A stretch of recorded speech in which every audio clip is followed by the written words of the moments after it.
Shalom, jemaat kategori Kalau Ministry yang dikasihi oleh Tuhan. Kita bersyukur kepada Tuhan karena kasih-Nya, karena kebaikan Tuhan yang Tuhan selalu berikan dalam sepanjang kehidupan kita. Sebelum kita akan mulai ibadah kita, saya mengajak kita semua untuk kita berdoa. Mari kita berdoa. Bapa yang baik, Bapa yang kami sembah dalam nama Tuhan Yesus. Kami bersyukur buat kasih-Mu yang Kau selalu nyatakan dalam sepanjang kehidupan kami, Tuhan. Sebelum kami akan mulai ibadah kami, kiranya Tuhan yang memberkati setiap hati kami, sehingga pujian yang akan kami naikkan boleh menyenangkan hati Tuhan. Ini doa kami yang kami naikkan hanya dalam nama Tuhan Yesus. Haleluya. Amin. Sebab Tuhan yang selalu memberikan apa yang kita pinta dalam kehidupan kita. Terima kasih Tuhan, kasih-Mu yang sempurna dalam hidup kami.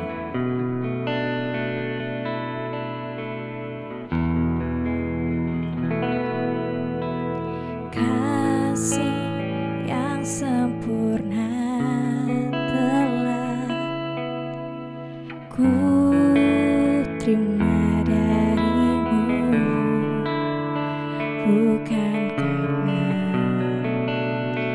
kebaikanku, hanya oleh kasih karunia-Mu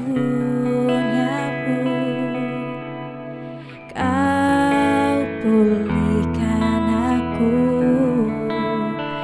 layakkan untuk dapat memanggil-Mu Bapa. Kau beri yang ku pinta saat ku mencari, ku mendapatkan. Ku ketuk pintu-Mu dan Kau bukakan, sebab Kau Bapa-Ku, Bapa yang kekal. Takkan Kau biarkan aku melangkah hanya sendirian. Kau selalu ada bagiku, sebab Kau Bapa-Ku, Bapa yang kekal.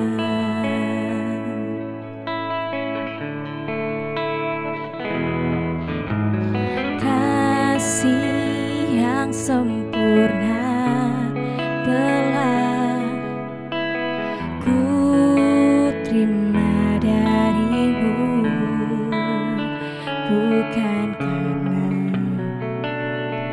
kebaikanku, hanya oleh kasih karunia-Mu Kau pulihkan aku, layakkan ku untuk dapat memanggil-Mu Bapa. Kau beri yang ku pinta saat ku mencari, ku mendapatkan. Ku ketuk pintu-Mu dan Kau bukakan, sebab Kau Bapa-Ku, Bapa yang kekal. Takkan Kau biarkan aku melangkahnya sendirian. Kau selalu ada bagiku, sebab Kau Bapa-Ku, Bapa yang kekal.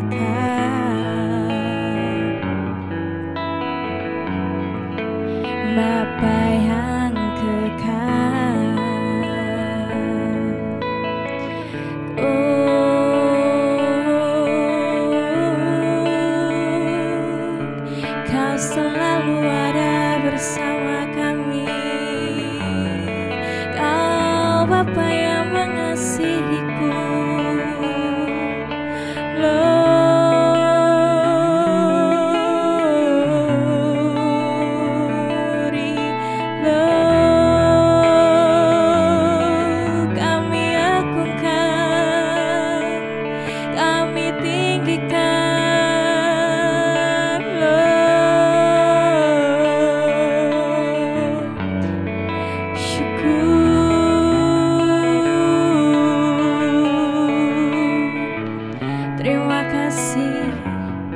Terima kasih buat kasih-Mu. Terima kasih buat segala kebaikan-Mu Tuhan. Bapak, Ibu, Saudara sekalian, sebelum saya menyampaikan firman Tuhan, saya akan berdoa terlebih dahulu.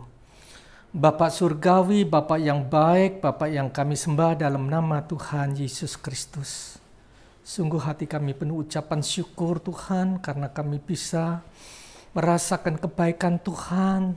Kalau kami sudah memuji, menyembah Engkau, kini tiba saatnya hamba akan menyampaikan firman Tuhan.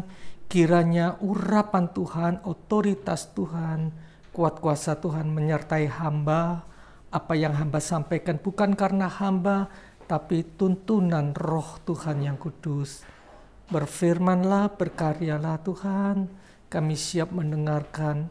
Urapi kami, urapi hamba, urapi kami semua yang mendengarkan. Biarlah urapan Tuhan menyertai semuanya. Inilah doa kami yang kami panjatkan, kami doakan hanya di dalam satu nama, Tuhan Yesus Kristus. Amin. Saudara, adapun tema firman Tuhan yang hendak saya sampaikan adalah Yesus berjalan di atas air.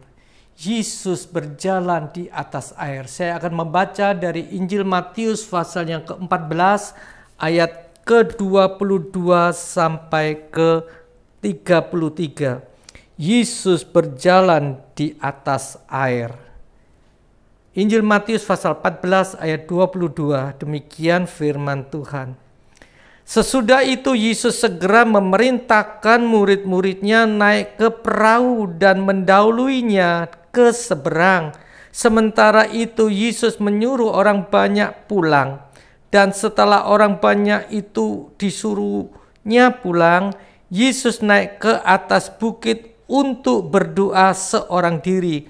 Ketika hari sudah malam, Yesus sendirian di situ. Perahu murid-muridnya sudah beberapa mil jauhnya dari pantai dan diombang-ambingkan gelombang karena angin sakal. Kira-kira jam 3 malam datanglah Yesus kepada mereka berjalan di atas air. Ketika murid-muridnya melihat Dia berjalan di atas air, mereka terkejut dan berseru, "Itu hantu!" Lalu berteriak-teriak karena takut. Tetapi segera Yesus berkata kepada mereka, "Tenanglah, aku ini, jangan takut." Lalu Petrus berseru dan menjawab Dia, "Tuhan, apabila Engkau itu, suruhlah aku datang kepadamu berjalan di atas air." Kata Yesus, "Datanglah." Maka Petrus turun dari perahu dan berjalan di atas air mendapatkan Yesus. Tetapi ketika dirasanya tiupan angin, takutlah ia dan mulai tenggelam. Lalu berteriak, "Tuhan, tolonglah aku." Segera Tuhan mengulurkan tangannya dan memegang dia dan berkata, Hai orang yang kurang percaya, mengapa engkau bimbang?" Lalu mereka naik ke perahu dan angin pun redalah. Dan orang-orang yang ada di perahu menyembah Dia, katanya, "Sesungguhnya Engkau Anak Allah." Amin. Saudara, seringkali iblis itu berbicara melalui pikiran kita ketika kita menghadapi masalah yang gak selesai-selesai. Seringkali iblis membisikkan kata-kata yang melemahkan iman kita, meragukan kasih Allah. Seringkali kita berkata, mana kasih Tuhan itu? Kalau Tuhan mengasihi aku, masakan sampai saat ini masalahku gak selesai-selesai. Mana itu kasih Tuhan? Mana itu kuasa Tuhan? Mana itu pertolongan Tuhan? Berapa banyak seringkali kita menggerutu mengatakan demikian. Demikian juga dengan murid-murid Tuhan Yesus. Di dalam kisah ini, mungkin murid-muridnya juga berpikir, Tuhan, aku ini sudah nurut loh Tuhan. Tuhan suruh aku naik ke atas perahu, aku sudah naik. Tuhan suruh aku ke seberang, aku ke seberang. Tetapi mengapa Tuhan, di tengah jalan aku kok mengalami masalah seperti ini? Seolah-olah tidak Tuhan hiraukan lagi aku. Seolah-olah Tuhan tidak menyertai aku lagi. Berapa banyak kita mempunyai pikiran sedemikian? Saudara, seringkali kita itu membatasi pikiran kita.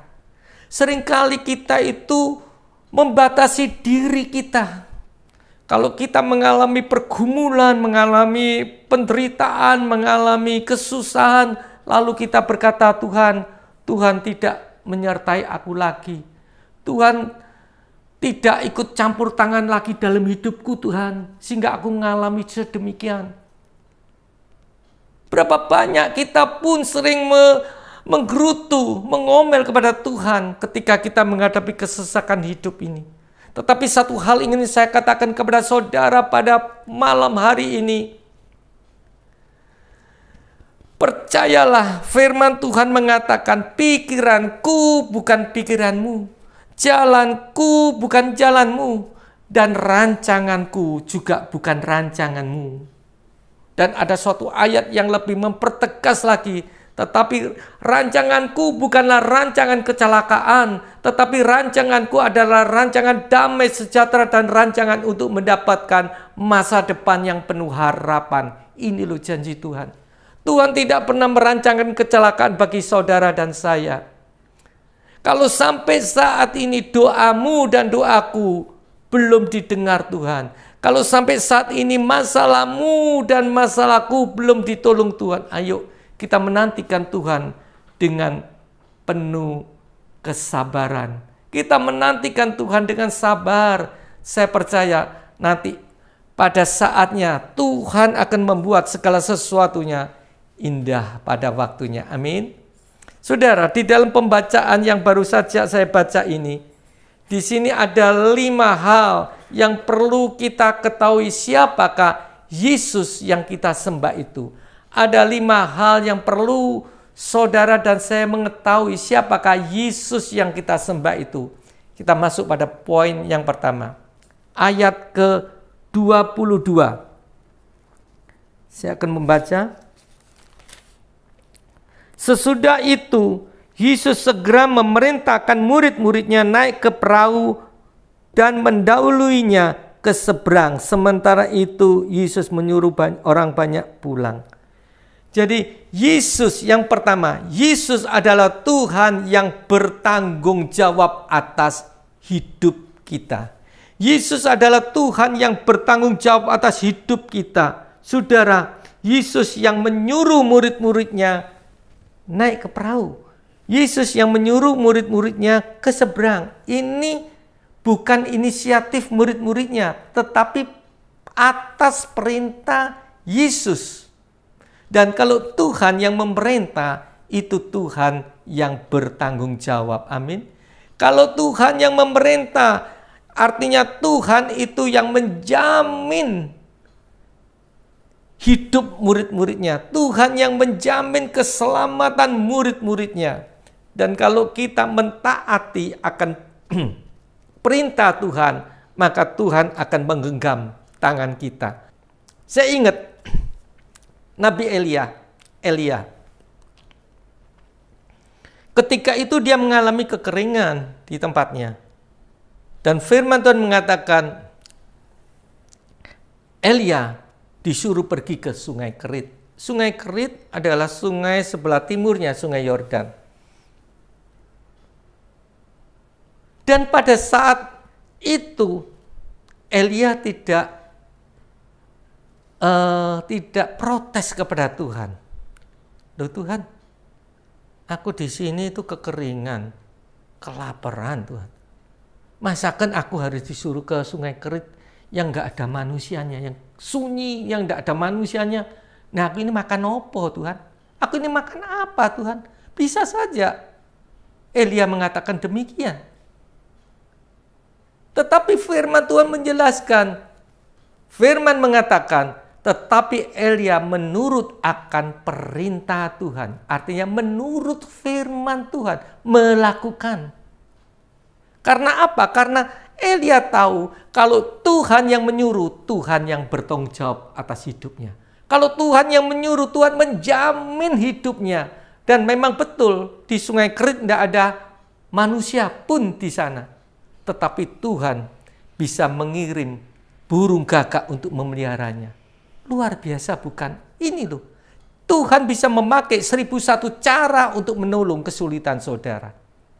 Jadi kalau Tuhan yang pertama, Tuhan yang menyuruh, Tuhan itu bertanggung jawab. Yesus adalah Tuhan yang bertanggung jawab atas hidup murid-muridnya. Demikian juga kalau Tuhan menyuruh saudara dan saya, pasti Tuhan akan menjamin keselamatan hidup saudara dan saya. Amin. Itu poin yang pertama. Kita masuk pada poin yang kedua. Saya akan membaca dari ayat yang ke-23.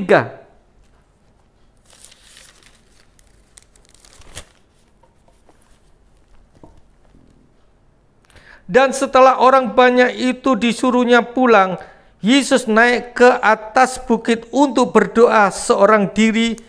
Ketika hari sudah mulai malam, Yesus sendirian di situ. Jadi yang kedua, siapakah Yesus yang kita sembah? Yesus adalah Tuhan yang selalu berdoa bagi kita. Amin. Yesus adalah Tuhan yang selalu berdoa bagi kita. Saudara, ketika Yesus berada di muka bumi ini, Yesus sering meluangkan waktunya bersama dengan Allah. Markus pasal 1 ayat 35 mengatakan, pagi-pagi benar, hari masih petang. Yesus keluar sendirian kemana? Ke tempat yang sunyi. Untuk apa? Untuk berdoa kepada Bapaknya. Ini loh. Tuhan sendiri memberi teladan. Pagi-pagi benar, hari masih petang.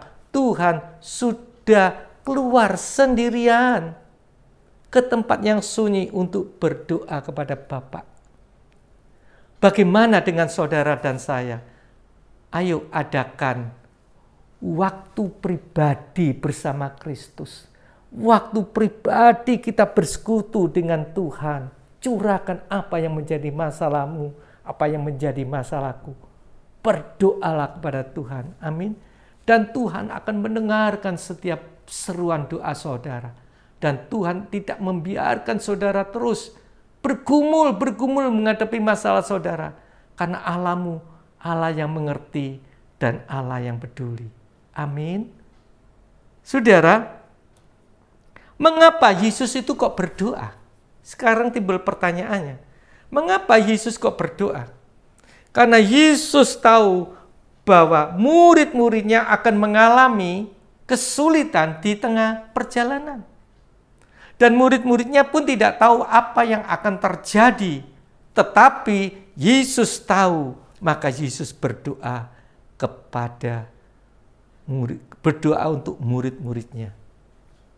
Saudara, ketika Yesus berdoa, mata Yesus tetap tertuju memandang murid-muridnya.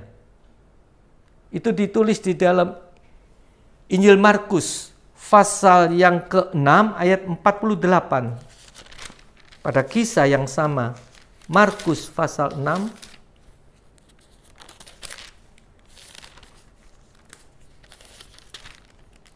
ayat 48. Demikianlah firman Tuhan. Ketika Yesus melihat betapa payahnya mereka mendayung karena angin sakal, maka kira-kira jam 3 malam, Yesus datang kepada mereka berjalan di atas air dan Yesus hendak melewati mereka. Yesus hendak melewati mereka. Saudara, itu loh kepedulian Tuhan kepada murid-muridnya. Mata Yesus tetap tertuju pada murid-muridnya. Mata Yesus tetap melihat kesulitan murid-muridnya. Demikian juga Tuhan pun melihat setiap kesulitan saudara dan saya, apa yang kita alami. Dan ingat saudara, Yesus sampai saat ini tetap berdoa, tetap sembahyang untuk saudara dan saya. Amin. Saudara percaya? Yesus tetap berdoa bagi saudara dan saya. Saudara, saya ingat ada satu pujian lama yang menyanyikan demikian. Dia hiduplah, duduk di sebelah kanan Allah Bapa. Dia hiduplah, sembahyang buat anak-anaknya. Amin. Yesus sampai saat ini tetap berdoa untuk saudara dan saya. Itu loh hati Yesus. Jadi bagian yang kedua berbicara apa? Yesus adalah Tuhan yang selalu berdoa bagi kita. Kita masuk pada poin yang ketiga. Siapakah Yesus yang kita sembah itu? Kita masuk pada bagian yang ketiga. Saya akan membaca ayat 25 sampai ke 27. Demikian firman Tuhan. Kembali lagi kepada Injil Matius pasal yang ke-14 ayat ke-25 sampai ke-27. Kira-kira jam 3 malam datanglah Yesus kepada mereka berjalan di atas air. Ketika murid-muridnya melihat dia berjalan di atas air, mereka terkejut dan berseru, "Itu hantu!" Lalu berteriak-teriaklah karena takut. Tetapi segera Yesus berkata kepada mereka, "Tenanglah, tenanglah, aku ini, jangan takut. Tenanglah, aku ini, jangan takut." Jadi bagian yang ketiga apa? Yesus adalah Tuhan yang setiap kehadirannya selalu membawa ketenangan dan kedamaian. Saudara, di sini Tuhan Yesus mendatangi murid-muridnya. Ini tidak disuruh, tetapi ini inisiatif Tuhan Yesus mendatangi murid-muridnya. Dan Yesus berjalan di atas air, ingin mendatangi murid-muridnya mengalami kesulitan. Yesus berjalan di atas air mendatangi murid-muridnya. Loh, saya mau bertanya saudara, ketika Yesus berjalan di atas air, ombak itu sudah berhenti atau belum? Atau gelombang itu sudah berhenti atau belum? Belum saudara. Di Injil Matius pasal yang ke-14 ayat 32 itu dikatakan, setelah Tuhan Yesus naik di atas perahu, maka redalah gelombang itu. Jadi belum. Berarti Yesus berjalan di atas air, artinya juga Yesus berjalan di atas ombak itu, di atas gelombang itu. Nah, apakah gelombang itu? Gelombang itu adalah akar masalah yang sedang dihadapi murid-muridnya. Adalah akar persoalan kesulitan yang sedang dialami oleh murid-muridnya. Justru Yesus berjalan di atas ombak itu. Apa arti rohaninya? Saudara, seringkali Tuhan tahu kesusahanmu, penderitaanmu. Seringkali kesusahanmu, penderitaanmu itu seringkali dipakai Tuhan sebagai jalan, sebagai sarana untuk mendatangi saudara dan menolong saudara. Amin. Saudara, itu loh Yesus saudara. Seringkali masalahmu, persoalanmu, pergumulanmu, apapun penderitaanmu itu seringkali dipakai Tuhan sebagai jalan atau sarana untuk mendatangi saudara dan saya. Mungkin saat ini saudara sedang menghadapi kelemahan. Ketika kita datang kepada Tuhan, kita bersimpuh di bawah kaki Tuhan, kita berseru namanya, maka Tuhan akan melawat saudara lewat kelemahan saudara. Saudara, di tengah-tengah segala sesuatu serba terjepit, Di tengah-tengah segala sesuatu serba terhimpit. Di tengah-tengah segala sesuatu serba terpuruk. Kalau kita mau datang menghampiri Tuhan, itulah saat dan waktu yang terbaik. Tuhan ingin berbicara kepada saudara dan saya. Amin. Saudara, kesempitan-kesempitan yang kita alami itu adalah kesempatan-kesempatan bagi Allah untuk menyatakan kuasa-Nya. Oleh karena itu, saudara, siapa yang kita menghadapi saat ini kesulitan, percayalah, datang kepada Tuhan. Tuhan akan melawat saudara lewat masalahmu, lewat persoalanmu. Kalau saya menginjil di ruang ICU di rumah sakit, mengapa oma-oma, emak-emak itu kok gampang sekali menerima Yesus padahal dia bukan orang Kristen? Karena Yesus melawat mereka lewat sakitnya. Kalau saya mengkhotbahi, menginjili anak-anak muda yang patah hati, hancur hati. Mengapa mereka kok mudah terima Yesus? Karena Yesus melawat mereka lewat kepatah hatiannya. Kalau sampai saat ini saudara masih mengalami penderitaan, mengalami pergumulan yang berat, ucapkan syukur kepada Tuhan karena Tuhan saudara pun pernah mengalami kesulitan seperti yang saudara alami. Allah itu punya simpati yang sangat besar kepada saudara dan saya. Punya simpati dan empati yang sangat besar kepada saudara dan saya. Sehingga Allah bisa memposisikan dirinya sebagai manusia melalui anaknya. Supaya melalui anaknya, Yesus pun dapat merasakan apa yang saudara alami. Karena Yesus pun telah menjadi manusia dan dapat merasakan apa yang saudara alami. Ayo, jangan ada seorang pun yang merasa mengalami kelemahan, mengalami penderitaan, datang kepada Tuhan. Percayalah, Tuhan sanggup mengubah setiap ratapan-ratapanmu menjadi tari-tarian. Tuhan bisa mengubah air mata saudara menjadi ucapan syukur. Bagi Tuhan tidak ada yang mustahil. Tuhan dekat dengan orang yang hancur hatinya. Siapa yang saat ini hatimu merana, hatimu hancur, mintalah, datang kepada Tuhan. Saya percaya Tuhan akan memberikan ketenangan dan kedamaian bagi saudara dan saya. Amin. Jangan tinggalkan Tuhan, saudara. Ketika kita menghadapi persoalan ini, jangan lari kepada yang lain. Datanglah kepada Tuhan. Curhatlah kepada Tuhan, jangan kepada manusia. Saya percaya pintu kemurahan itu terbuka. Pengampunan itu dilepaskan bagi saudara dan saya. Amin. Kita masuk pada bagian yang keempat. Saya tidak lama di bagian ini. Bagian yang keempat, siapakah Yesus itu? Yesus adalah Tuhan yang berani menerima tantangan untuk menyatakan kuasa-Nya.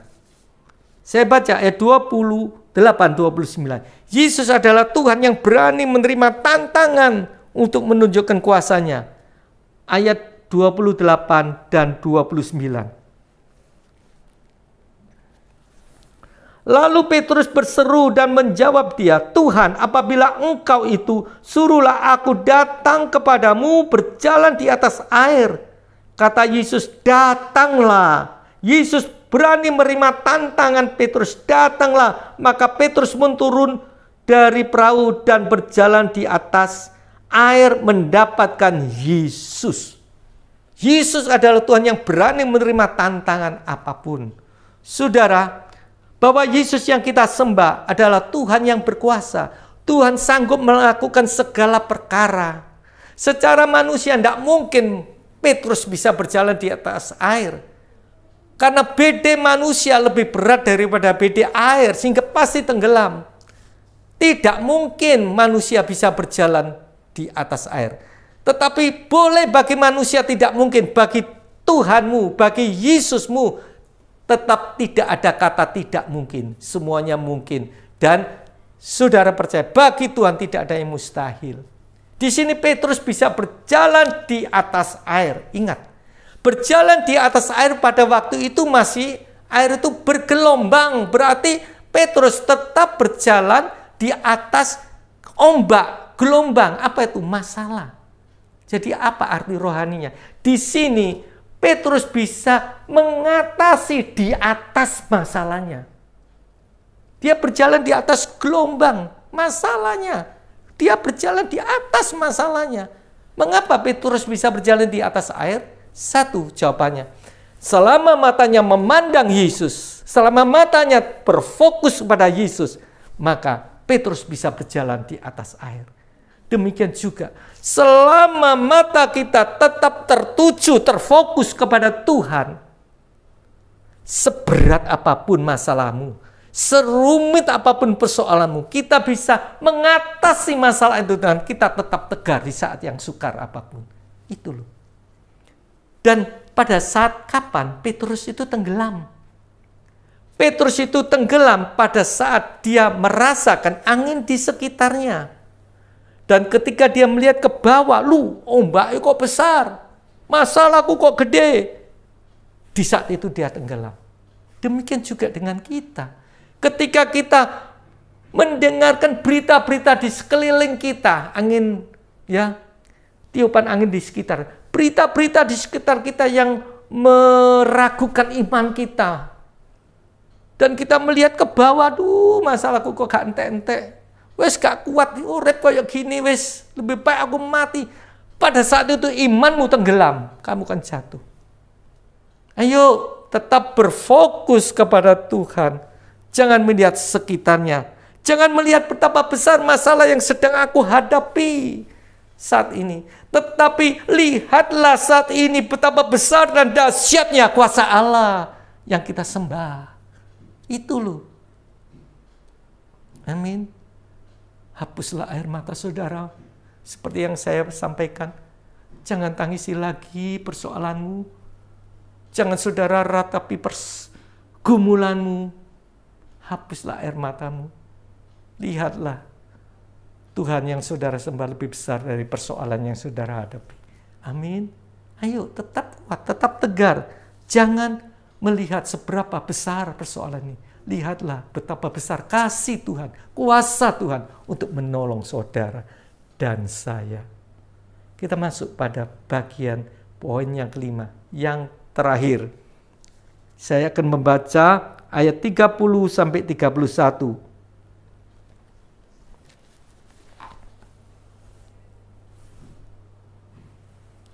Ayat 30.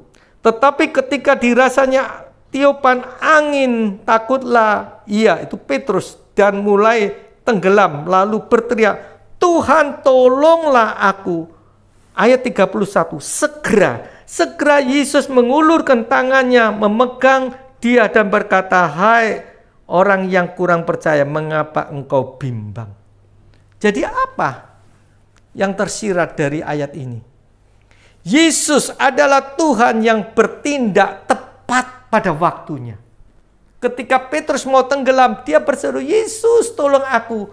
Firman mengatakan segera, tidak berlama-lama. Yesus segera menolong. Yesus bertindak tepat pada waktunya, tidak pernah terlambat dan tidak pernah tergesa-gesa. Tepat pada waktunya. Demikian juga dengan saudara dan saya. Mungkin saat ini saudara merasa terjepit, terhimpit. Rasanya nggak ada jalan keluar lagi. Ketika saudara berseru, Yesus tolong aku. Firman mengatakan, maka segera Yesus menulurkan tangannya menolong saudara dan saya. Itulah hati Yesus. Amin. Adakah Bapak Ibu yang mendengarkan firman Tuhan pada malam hari ini? Mungkin engkau membutuhkan pertolongan Tuhan. Panggil namanya, berseru pada namanya. Tuhan akan mendengarkan dan Tuhan menolong. Saya ingat Yesaya pasal 30 ayat 19 mengatakan demikian. Berseru-serulah pada saat engkau menghadapi kesesakan hidup ini.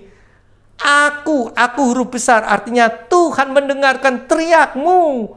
Dan aku yang menjawab. Tuhan sendiri menjawab persoalan. Bukan pendeta, bukan saya. Yesus sendiri yang menjawab persoalan saudara dan saya. Ayo, tetap teguh iman saudara di dalam Tuhan. Jangan goyah. Percayakan, andalkan Tuhan selalu di dalam setiap pergumulanmu. Sebesar apapun persoalanmu. sebesar itu pula pintu kemurahan Tuhan terbuka untuk menolong saudara dan saya. Amin. Saudara, karena waktu saya tidak memperpanjang firman, tapi ada 5 poin yang saudara harus tahu malam hari ini. Siapakah Tuhan yang saudara sembah itu? Tuhan, Yesus adalah Tuhan yang selalu bertanggung jawab atas hidup saudara dan saya.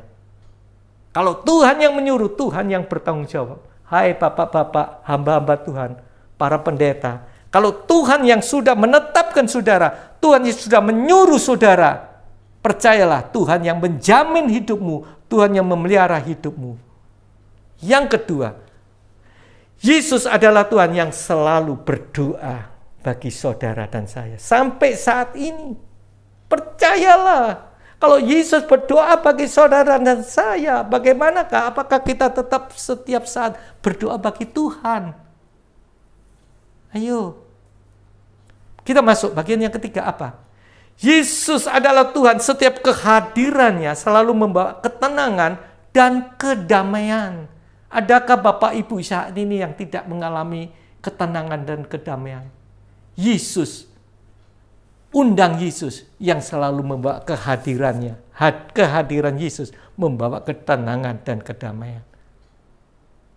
Jangan ada lagi di antara kita merasa risau, merasa gelisah, percaya, serahkan kepada Tuhan. Masuk yang keempat. Yesus adalah Tuhan yang berani menerima tantangan siapapun untuk menunjukkan kuasanya. Ini loh, Tuhan yang kita sembah, Tuhan yang berkuasa. Tuhan bisa mengadakan yang tidak mungkin menjadi mungkin. Tuhan mengadakan yang tidak ada menjadi ada. Tuhan bisa melakukan segala perkara menurut kekuasaan dan kemuliaannya. Amin. Itu loh. Dan percayalah yang terakhir, Tuhan tidak pernah terlambat menolong persoalan saudara. Tepat pada waktunya, Tuhan akan membuat segala sesuatunya indah pada waktunya. Dan saya berdoa bagi Bapak, Ibu, Saudara yang mendengarkan firman Tuhan pada malam hari ini. Tetapkan imanmu, teguhkan imanmu, tetap mengandalkan Tuhan di dalam setiap aspek kehidupan saudara. Dan Tuhan akan memberkati Bapak, Ibu, Saudara sekalian. Amin. Saya akan berdoa. Bapak Surgawi, Bapak yang baik, Bapak yang kami sembah dalam nama Tuhan Yesus. Hamba sudah menyampaikan firman Tuhan, secara manusia hamba terbatas, penuh dengan kekurangan. Tetapi hamba memohon kiranya urapan Tuhan, biarlah Roh Kudus akan mengurapi kita, memberikan pengertian yang lebih dan lebih akan firman Tuhan, supaya kami mengerti akan firman Tuhan, kami mengerti akan kehendak Tuhan, apa yang harus kami lakukan. Terima kasih Tuhan. Tuhan, saat ini kami berdoa bagi semua yang mendengarkan firman ini. Kami percaya Tuhan, seberapa berat persoalan yang mereka hadapi, seberapa rumitnya persoalan yang mereka alami. Tapi satu hal, semuanya boleh terjadi. Bagi Tuhan itu tidak ada yang mustahil. Tuhan sanggup menolong kita semuanya. Apapun yang kami butuhkan, Tuhan mendengarkan. Kami datang dengan kerendahan hati di bawah kaki Tuhan. Pertolongan Tuhan akan terjadi dan kami akan merasakan kemenangan demi kemenangan. Terima kasih Tuhan, inilah doa kami yang kami panjatkan, kami doakan hanya di dalam satu nama, Tuhan Yesus Kristus. Amin.